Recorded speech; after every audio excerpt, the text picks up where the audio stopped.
My son inherited $27 million and changed the locks on me.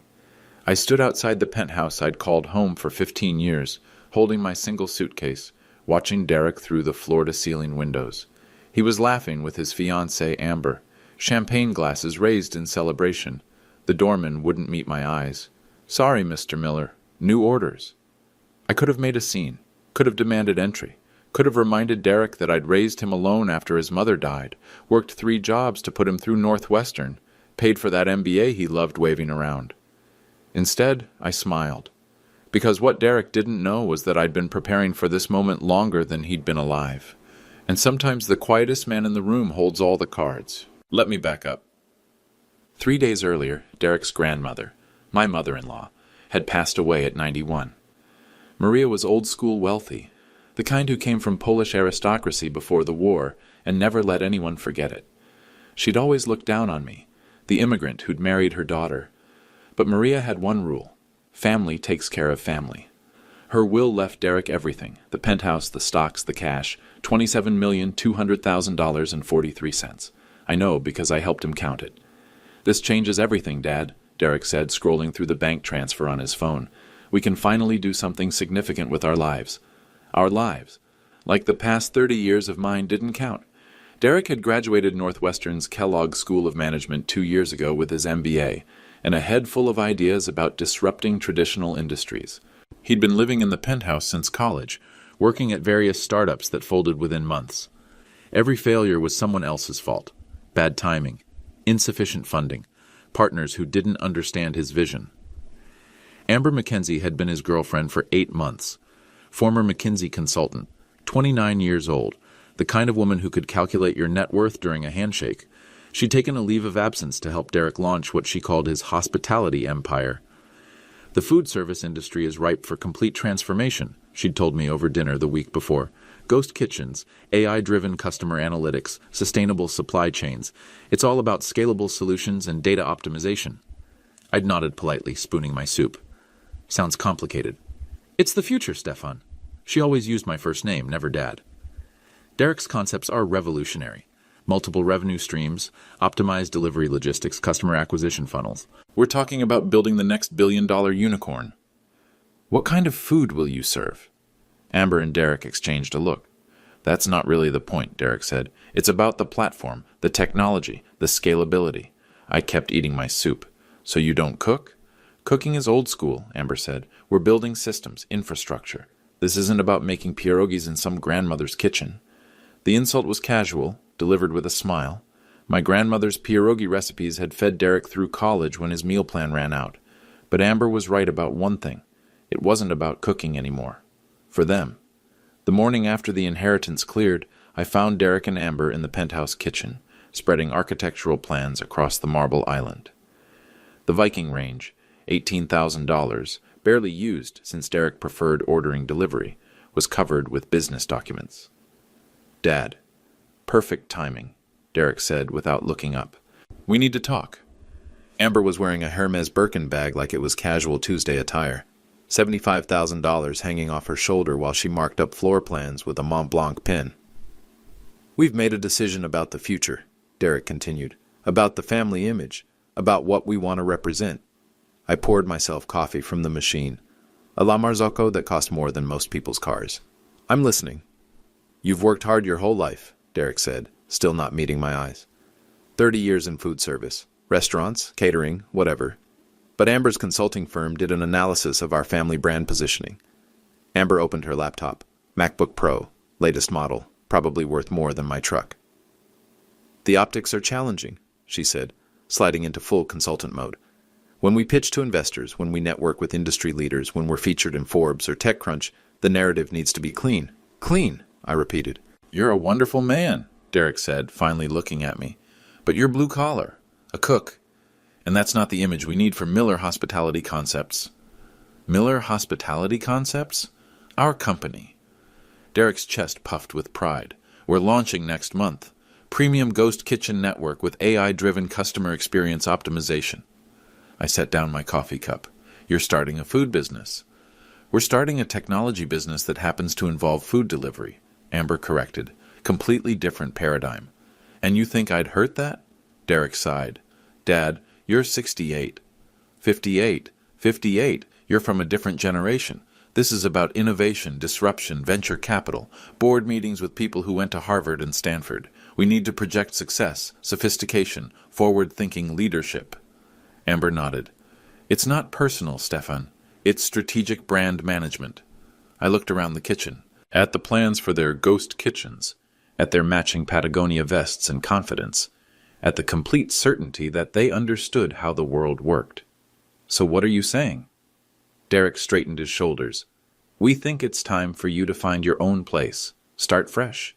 Maybe retirement, maybe a little consulting work. We'll help with the transition, of course. You want me to move out? We want you to build your own life, Amber said gently, independent of Derek's emerging success. I nodded slowly. When? Today would be ideal, Derek said. We have investors flying in from San Francisco tomorrow. First impressions matter. That's when I knew. This wasn't about business strategy or brand management. This was about shame. My son was ashamed of me, of what I did, of who I was. And that's when I stopped being his father and started being his competitor. The phone call came at 11:30 that night. I was in my new studio apartment, 400 square feet above a dry cleaner in Rogers Park, everything I could find on short notice. The contrast wasn't lost on me. Derek celebrating in his marble and glass penthouse while I stared at water stains on a popcorn ceiling. Dad, it's Derek. I figured. Look, I know today was difficult, but I wanted to explain the bigger picture, what we're really trying to accomplish here. I sat on the edge of my bed, a twin mattress I'd bought that afternoon from a discount furniture store. I'm listening. You have to understand, this isn't just about me anymore. It's about generational wealth, building something sustainable, creating a legacy that goes beyond just getting by. Getting by? Derek's voice shifted, taking on that lecturing tone he'd perfected in business school. You've spent 30 years working for other people, taking orders, following recipes, collecting paychecks. There's nothing wrong with that. We need people who execute other people's visions. But that's not leadership. I could hear Amber in the background encouraging him, probably coaching him through this conversation like everything else. Amber helped me understand something important, Derek continued. Success in the modern economy requires strategic thinking, systems thinking, the ability to see opportunities that other people miss. What kind of opportunities? Technology integration, market disruption, scalable business models. When we launch Miller Hospitality Concepts, we're not just starting another restaurant company. We're revolutionizing how food delivery works in America. I looked out my window at the empty street below. How? AI-powered customer analytics, predictive ordering algorithms, dynamic pricing models based on real-time demand.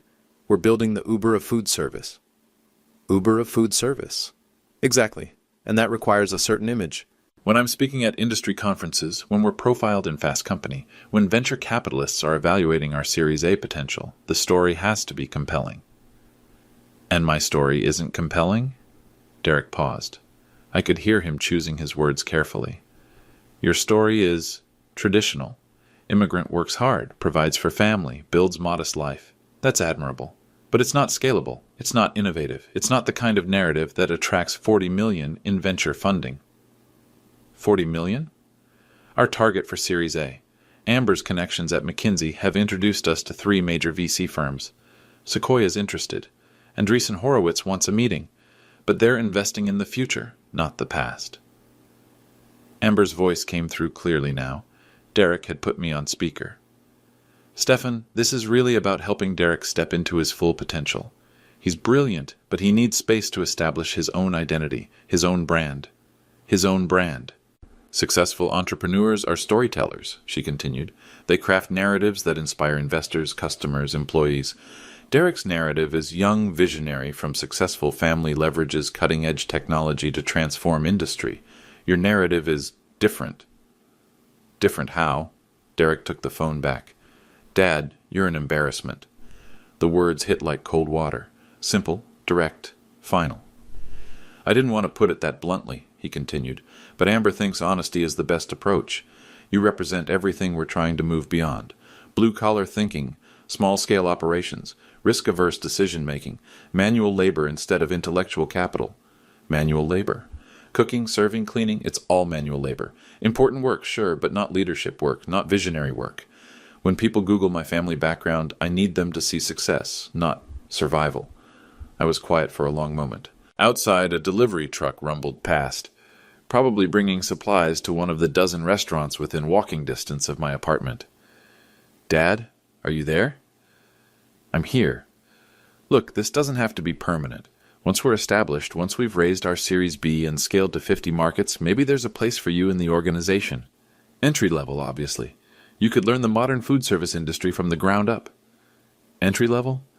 Regional kitchen manager, maybe. Or supplier relations coordinator. Something that uses your experience but doesn't require strategic decision-making.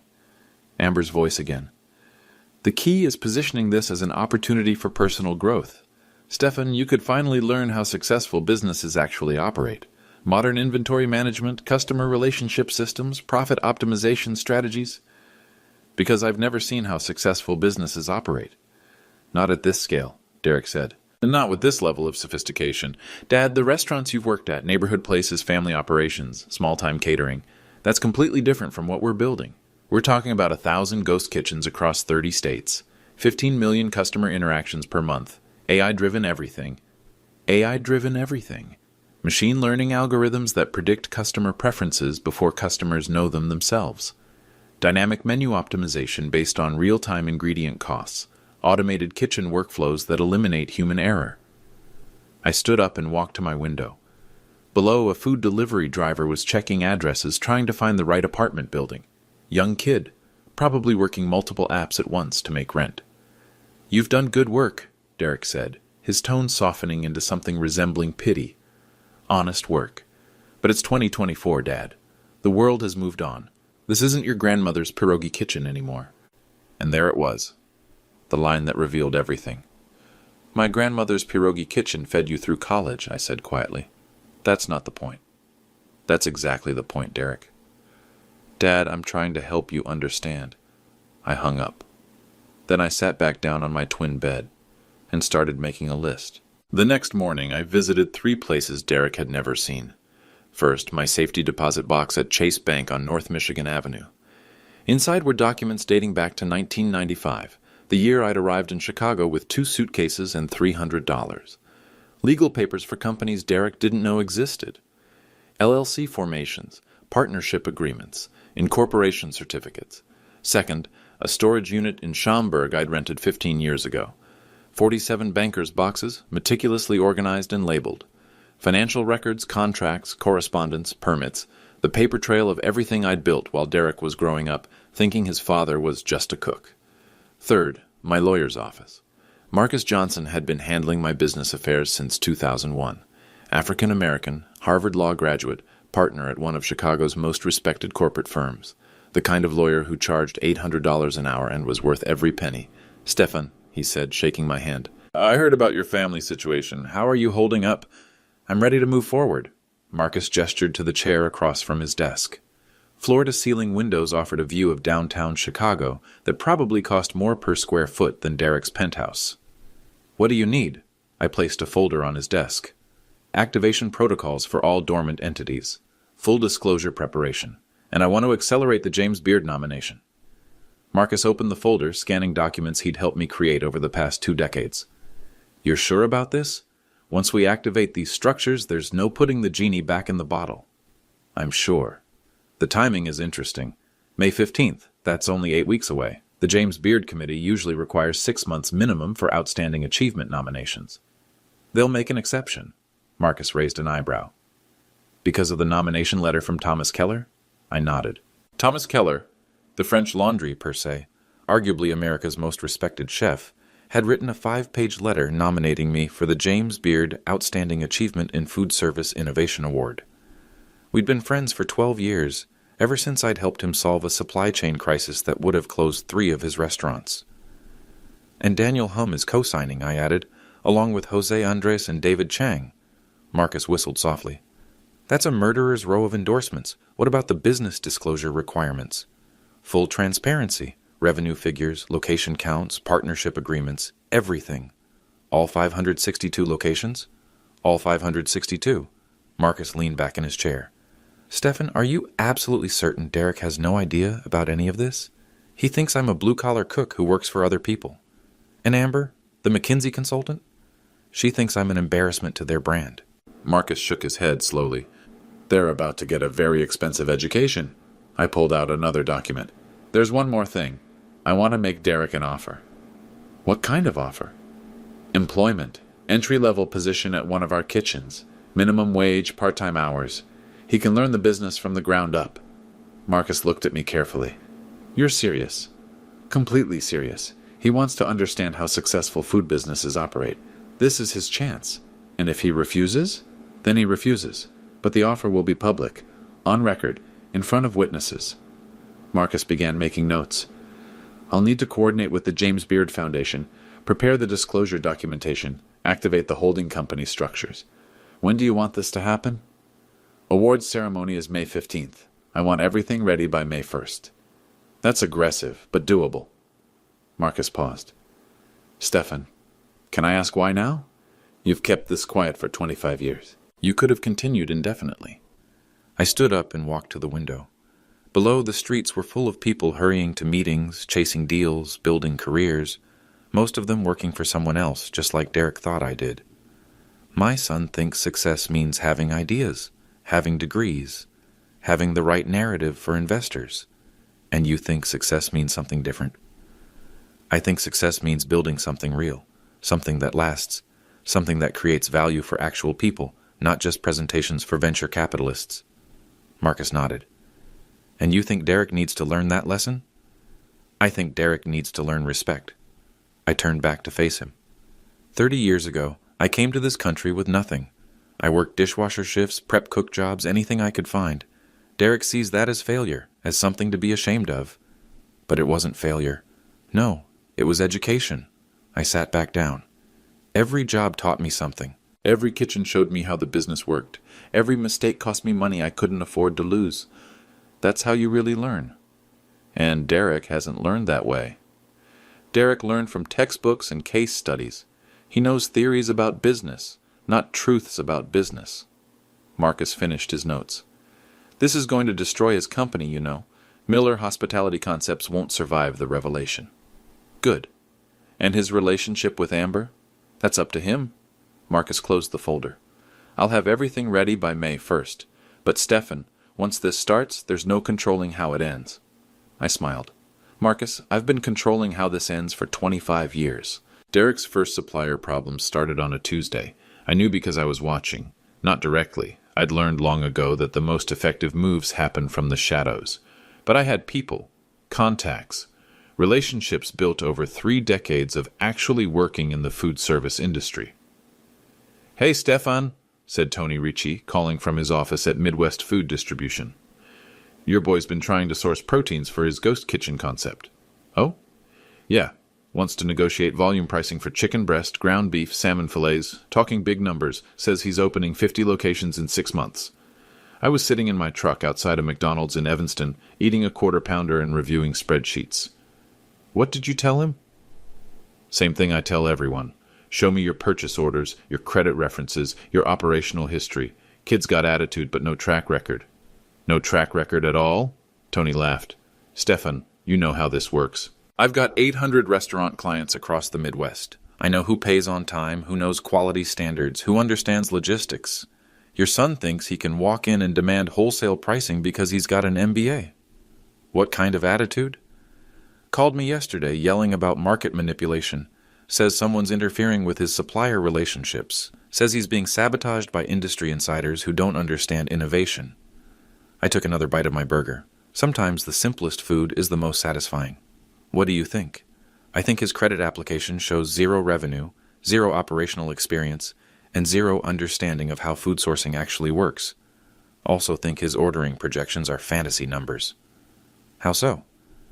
He wants to move 12,000 pounds of chicken breast per week across 50 locations.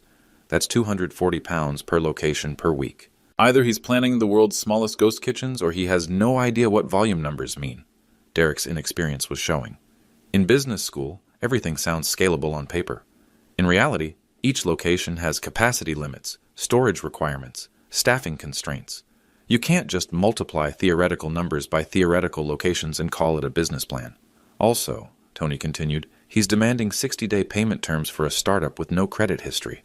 That's not how supplier relationships work. What are normal terms for new customers? Cash on delivery until they establish payment history. Sometimes net 15 if they provide personal guarantees and banking references. I understood Derek's frustration.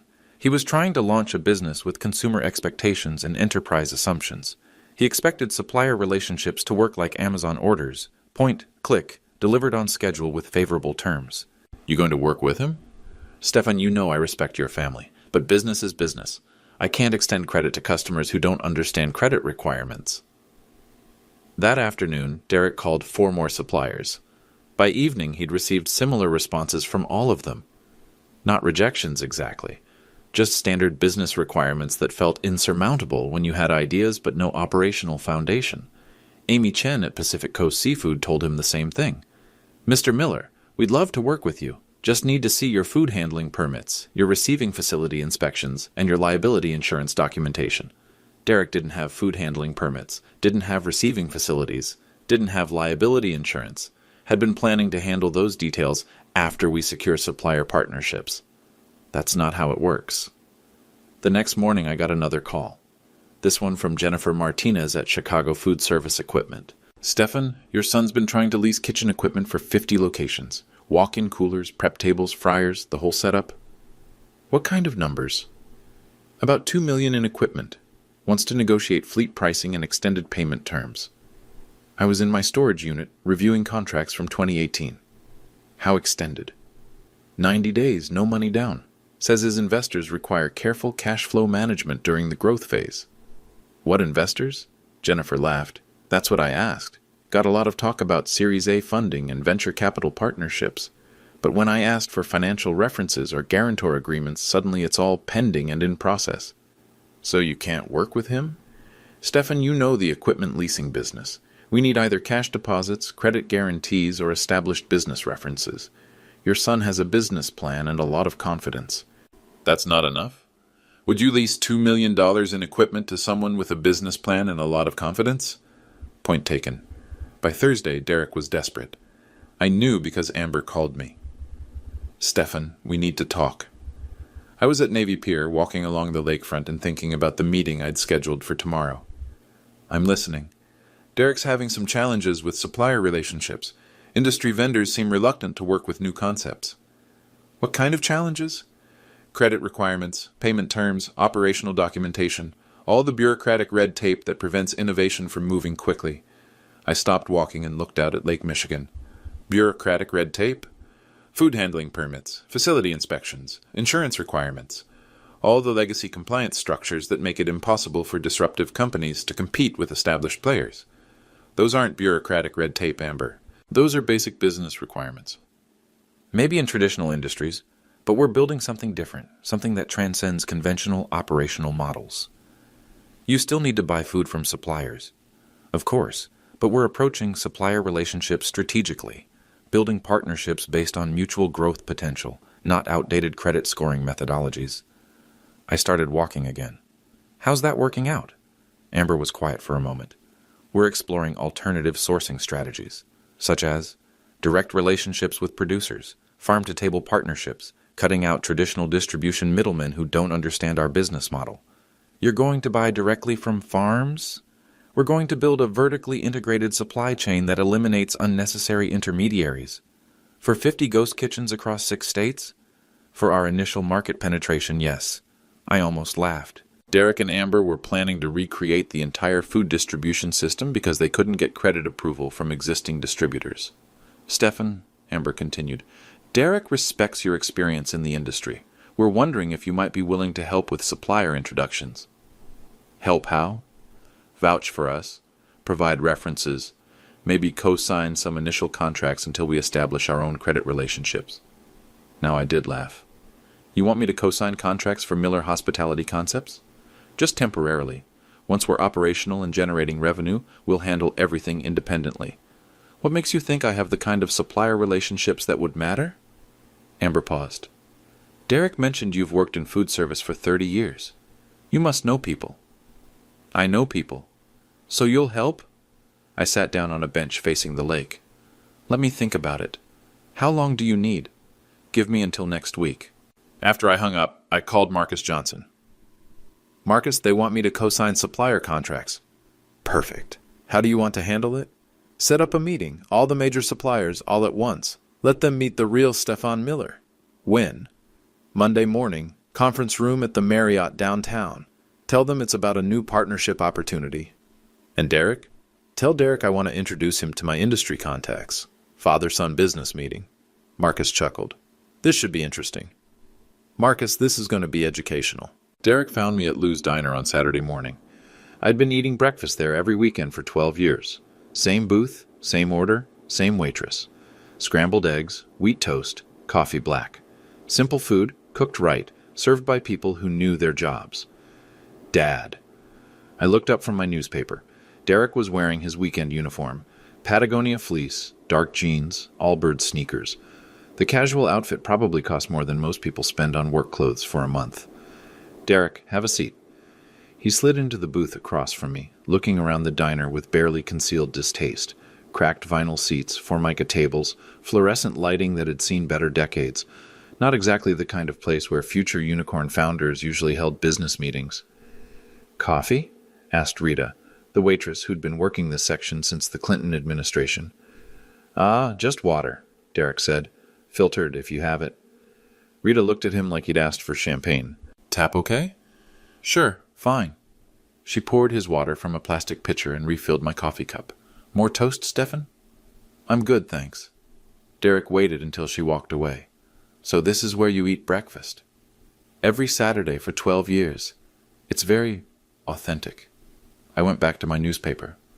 What do you need, Derek? Amber said you might be willing to help with our supplier situation. Might be. Look, I know things got heated on the phone last week, but this is business. Personal feelings aside, we could benefit from your industry relationships. I folded my paper and studied my son. What makes you think my relationships would help? You've been working in food service for 30 years. You must know distributors, suppliers, equipment companies. People trust you. Some do. So you'll make introductions? I'll do better than that. I'll arrange a meeting, Monday morning downtown, all the major suppliers you've been trying to work with. Derek's face lit up. Seriously? Seriously. Consolidated meeting, all your sourcing needs in one room, protein suppliers, produce distributors, equipment leasing, everything. Dad, that's incredible. Amber's going to be so relieved. I sipped my coffee. She's worried? She's frustrated. Says the supplier approval process is unnecessarily complicated. Too much bureaucracy, not enough focus on growth potential. Growth potential? Our business model is scalable in ways these traditional companies don't understand. They're thinking small-scale, location-by-location expansion. We're thinking platform-level disruption. Rita appeared with my check, $8.47, same as always. Derek reached for his wallet, but I waved him off. Platform-level disruption, I repeated, leaving a $5 tip. Exactly. Once we prove the concept in Chicago, we can replicate it in any major metropolitan market. The supplier relationships we build here become the foundation for nationwide expansion. We walked outside together.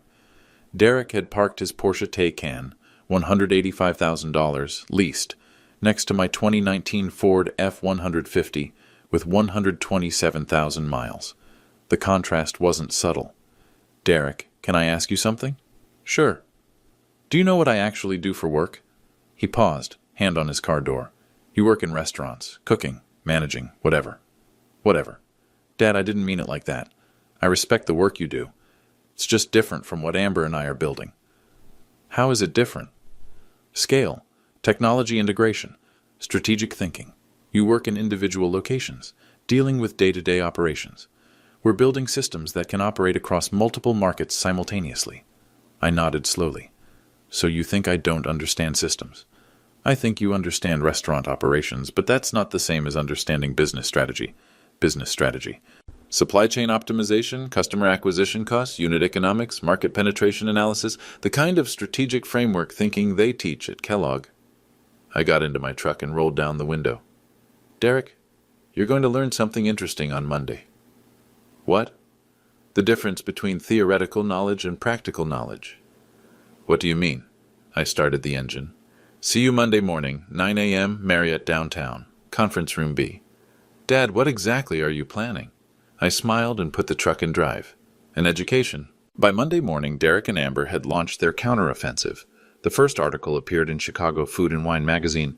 Next-gen entrepreneurs revolutionize ghost kitchen concept.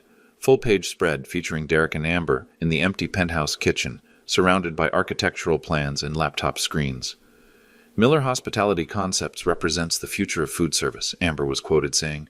We're building technology-first solutions that eliminate the inefficiencies of traditional restaurant operations. The article continued.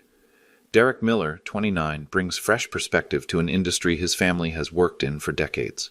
Unlike legacy food service operators focused on single-location thinking, Miller Hospitality leverages AI-driven analytics to optimize everything from menu selection to delivery logistics. I read it on my phone while sitting in my truck outside the Marriott. The photography was professional, Derek looking thoughtful while pointing at tablet screens, Amber explaining workflow diagrams to an attentive journalist. Our competitive advantage is systematic thinking, Derek explained in the article. Previous generations of food service entrepreneurs relied on intuition and experience.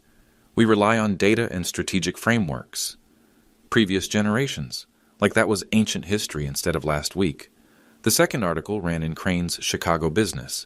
MBA Duo targets $40 million Series A for Ghost Kitchen platform. This one focused on the investment potential, the scalability narrative, the disruption angle. Traditional food service companies are constrained by legacy operational models, the article quoted Amber. They think location by location, recipe by recipe, customer by customer.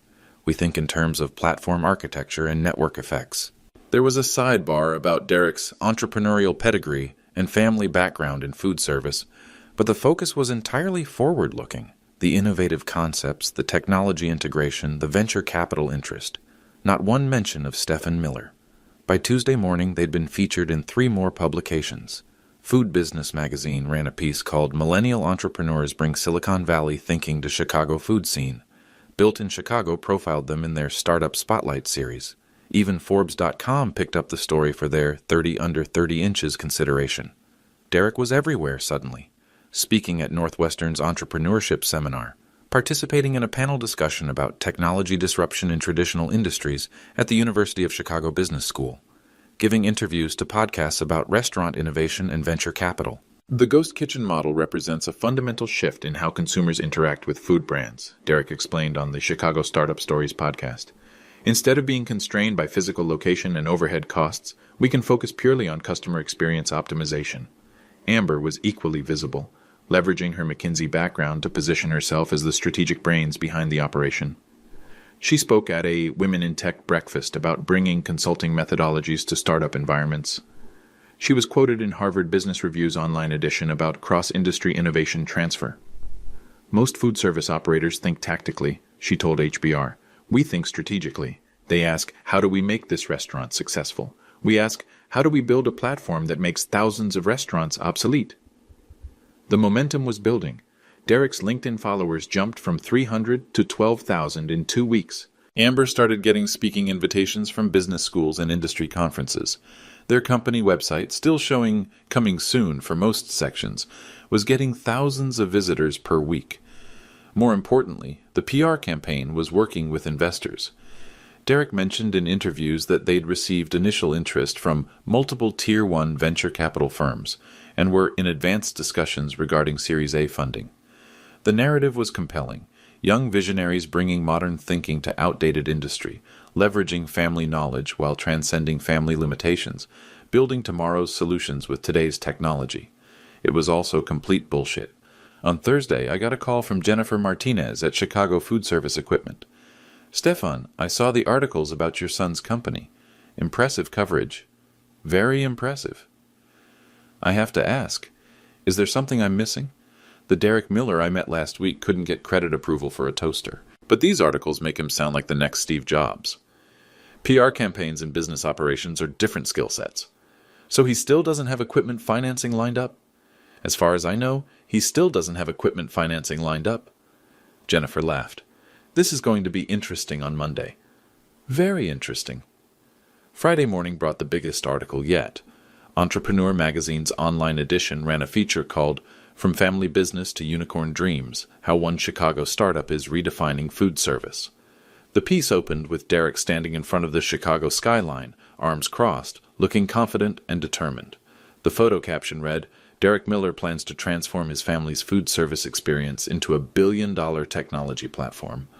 Family's food service experience. Like it was a quaint little restaurant instead of, well, what it actually was. I called Marcus Johnson. "Marcus, have you seen the coverage? Hard to miss. Derek's having quite a media moment. How do you think that's going to look next week? After the James Beard announcement, it's going to look very, very different." I started my truck and headed toward downtown. "Marcus, I think we're ready to provide some additional context to this story." The real story? The real story. Sunday night, I spread everything across my kitchen table.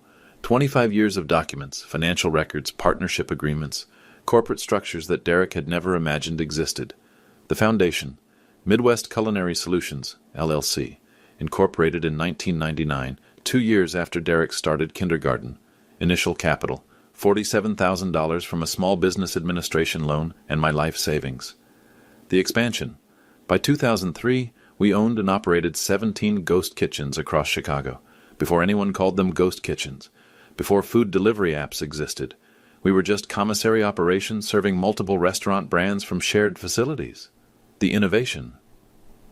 In 2007, we developed the first integrated ordering system that allowed customers to order from multiple restaurant concepts through a single interface.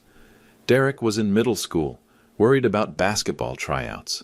I was building the technology framework that would later become every food delivery app in America. The scale? By 2015, Midwest Culinary Solutions controlled 562 kitchen locations across 31 states. Annual revenue? $280 million. We weren't the largest food service company in America, but we were the most innovative. And the most invisible. The partnerships. Exclusive supplier agreements with the distributors Derek couldn't get approved by. Strategic alliances with the equipment companies that wouldn't lease him a refrigerator. Joint ventures with the technology platforms he thought he was going to disrupt. I opened my laptop and pulled up the documents Marcus had prepared. Corporate structure diagram. Midwest Culinary Solutions owned controlling interests in 47 subsidiary companies. Those subsidiaries owned or leased kitchen facilities, equipment, technology platforms, and supplier relationships across the entire Midwest food service market. Financial summary. Personal net worth of $187 million. Company valuation of $450 million. Annual profit margins of 23%, higher than most restaurant companies, comparable to technology companies. Partnership portfolio, exclusive contracts with DoorDash for premium kitchen locations in 12 major markets, strategic alliance with Uber Eats for technology integration and customer data sharing, joint venture with Grubhub for last-mile delivery optimization, real estate holdings. We owned the buildings housing 340 of our 562 kitchen locations. We owned the warehouses storing ingredients for 89% of our operations. We owned the delivery vehicles servicing 23 metropolitan markets. Technology infrastructure, proprietary ordering systems, processing 2.3 million customer interactions per month. AI-driven inventory management, reducing food waste by 34% compared to industry averages. Predictive analytics identifying customer preferences with 89% accuracy. The industry recognition. 2019, James Beard Award nomination for Outstanding Achievement in Food Service Innovation. 2021, National Restaurant Association, Innovator of the Year, finalist. 2023, Forbes, Private Company to Watch designation. All of it invisible to Derek. All of it built while he was growing up, thinking his father was just another restaurant employee. I pulled out my phone and started making calls. "Thomas, it's Stephen Miller. Are you available for a call tomorrow morning?" Thomas Keller, The French Laundry, 3 Michelin stars, James Beard Foundation Lifetime Achievement Award. We'd been friends since 2012, when I'd helped him solve a supply chain crisis that could have closed 3 restaurants. "Stephen, of course. How's the family situation?" "Educational. I'm activating everything Monday morning. Are you still willing to participate in the James Beard presentation?" "Absolutely. Daniel and Jose are confirmed as well. David's flying in from New York." "Perfect. And the nomination materials?" "Submitted last week. The foundation board meets Tuesday to finalize the award ceremony schedule. Next call, Jennifer Martinez at Chicago Food Service Equipment. Jennifer, the meeting's confirmed for tomorrow morning. Are you ready for the full disclosure? Stefan, I've been looking forward to this for 2 weeks. How much does Derek know? Derek knows we're meeting with suppliers to discuss his business needs. And he doesn't know you own the companies he's been trying to get credit from? He thinks I'm a cook who knows some people in the industry. This is going to be beautiful. Final call, Tony Ricci at Midwest Food Distribution. Tony, everything ready for tomorrow? Stefan, I've got the contracts printed, the credit applications ready, and the supplier network agreements prepared. How do you want to handle the reveal? Let Derek make his presentation first. Let him explain his business model, his funding requirements, his growth projections. And then we'll provide some additional context about how the food service industry actually works. I gathered all the documents into organized folders, corporate structures in one pile, financial records in another, partnership agreements in a third, industry recognition certificates in a fourth, 25 years of building something real, something that created jobs, served customers, generated profits, and advanced the industry. Something Derek thought was blue-collar work. Tomorrow morning, he was going to learn the difference between having ideas and implementing ideas, between writing business plans and building actual businesses, between thinking you understand an industry and actually running an industry. I set my alarm for 6 a.m. and went to bed early. Monday morning, Conference Room B at the Marriott downtown was packed. Derek and Amber arrived at 8:45, looking sharp in business attire. Derek wore his best suit, Navy Tom Ford, probably $3,000. Amber carried her Hermes bag and a leather portfolio that screamed McKinsey Consulting. They expected a small meeting with local suppliers. Instead, they walked into a conference room with 23 people representing every major food service company in the Midwest. Dad, what is this? Industry meeting, I said, gesturing to empty chairs at the front of the room. You wanted introductions to suppliers. These are your suppliers. Derek looked around the room nervously. This is a lot of people. This is how business gets done at scale. Marcus Johnson stood at the head of the table, looking every inch the high-powered attorney he was. Ladies and gentlemen, thank you for joining us this morning. We're here to discuss a significant business opportunity involving Miller Hospitality Concepts and the broader food service industry. Amber opened her portfolio and pulled out presentation materials. Should I set up the projector? In a moment, Marcus said. First, I think it would be helpful for Derek and Amber to explain their business concept to the group. Derek stood up, suddenly finding his confidence.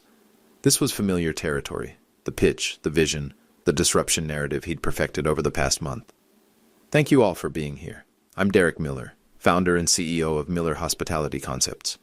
We're building a technology-first ghost kitchen platform that will revolutionize how Americans interact with food delivery. He clicked through slides on his laptop, displaying market research charts and growth projections. The ghost kitchen market is projected to reach $45 billion by 2027. Traditional restaurant models are constrained by legacy operational inefficiencies. We're creating a platform solution that leverages AI-driven analytics to optimize every aspect of the customer experience. Amber joined him at the front. Our competitive advantage lies in systematic thinking and data-driven decision-making. While legacy operators rely on intuition and experience, we rely on strategic frameworks and technological innovation. Derek nodded enthusiastically. We're seeking supplier partnerships for our initial 50-location rollout across 6 Midwest markets: protein sourcing, produce distribution, equipment leasing, technology integration, everything needed to build a scalable, profitable platform.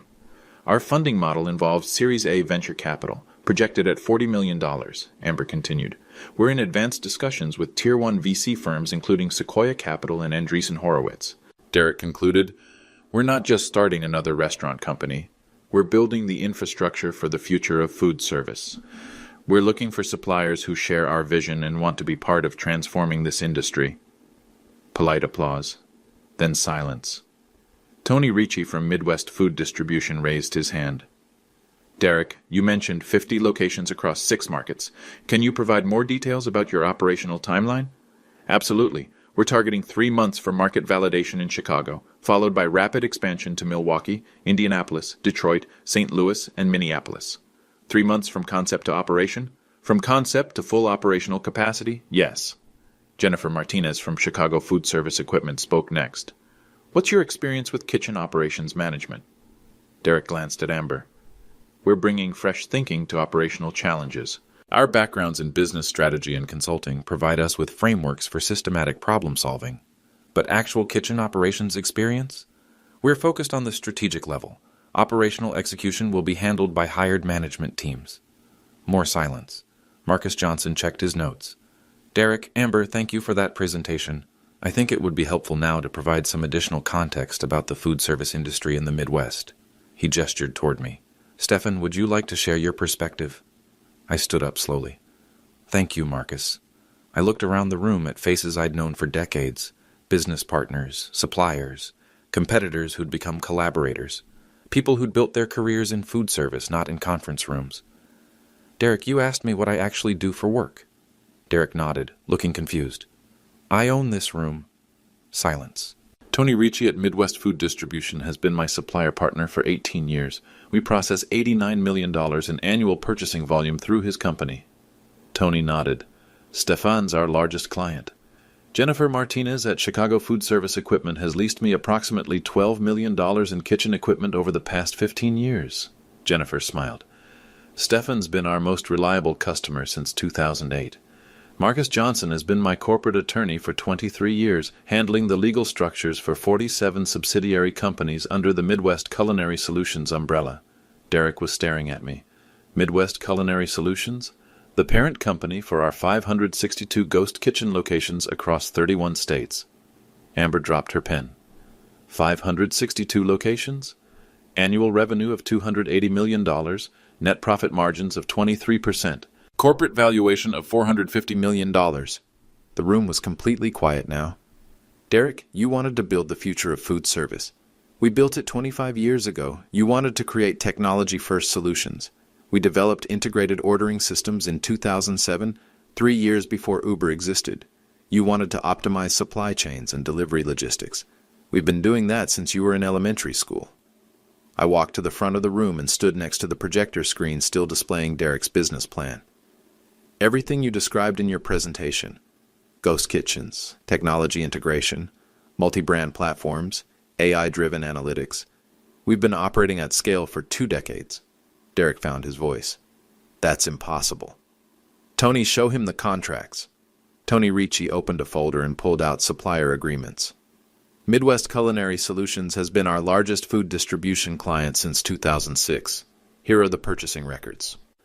Jennifer, show him the equipment leases. Jennifer Martinez produced a stack of documents. Equipment financing for 562 kitchen locations. All current, all guaranteed by Midwest Culinary Solutions corporate accounts. Marcus, show him the corporate structure. Marcus Johnson displayed an organizational chart on the projector.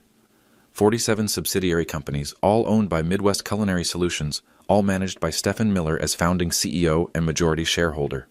Derek sat down heavily. This doesn't make sense. It makes perfect sense, I said. You thought I was a blue-collar cook because that's what you wanted to think. It was easier than understanding what I actually built. Amber was frantically taking notes. Why didn't you tell us? You didn't ask. You assumed. You dismissed. You decided my work was embarrassing and outdated without ever finding out what my work actually was. I gestured to the room full of suppliers. These people have known me for decades. They've watched me build this company from 17 kitchens in Chicago to 562 locations across 31 states. They know my track record, my operational expertise, my financial performance. Derek looked around the room. So when I applied for supplier relationships, you were applying to work with companies that have been my business partners for 20 years. And when I couldn't get credit approval, you couldn't get credit approval because you have no operational experience, no revenue history, and no business relationships. You have a business plan and a PowerPoint presentation. Amber spoke quietly. The James Beard Foundation called our office last week. They said you've been nominated for an Industry Achievement Award. Outstanding Achievement in Food Service Innovation. The ceremony is May 15th. That's in 4 days. Yes. Derek looked at me with an expression I'd never seen before. Dad, what are you doing? I'm offering you a job. What? Entry-level position at one of our kitchens, minimum wage, part-time hours. You can learn how this business actually works from the ground up. You're serious. Completely serious.